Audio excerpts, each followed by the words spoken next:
My name is Lauren Miller, and I'm going to be reading an excerpt from the book Educated by Tara Westover.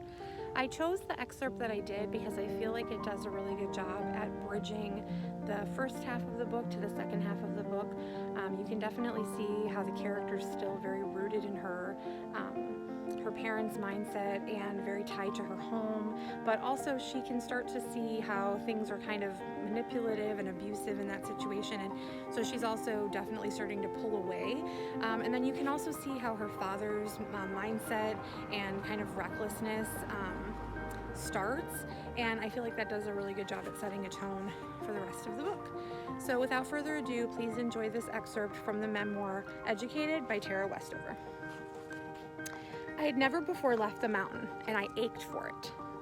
The sight of the princess etched in pine across the massif. I found myself glancing at the vacant Arizona sky,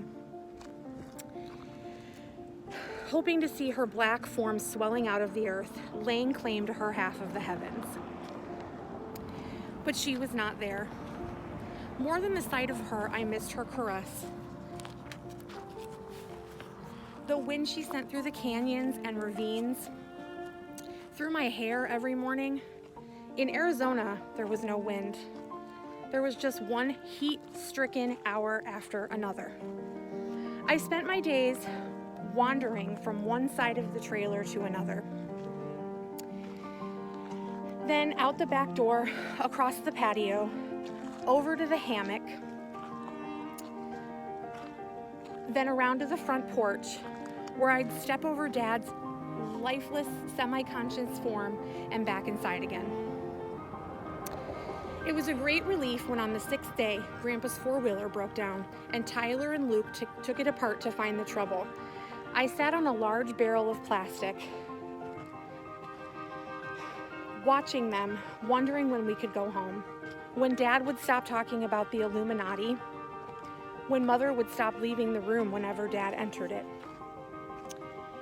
That night after dinner, Dad said, "Get your stuff. We're hitting the road in half an hour." It was early evening, which Grandma said was a ridiculous time to begin a 12-hour drive.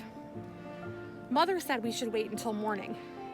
But Dad wanted to get home so he and the boys could scrap the next morning. "I can't afford to lose any more work days," he said. Mother's eyes darkened with worry, but she said nothing. Thank you very much for watching me as I recited this excerpt. I hope that you enjoyed it.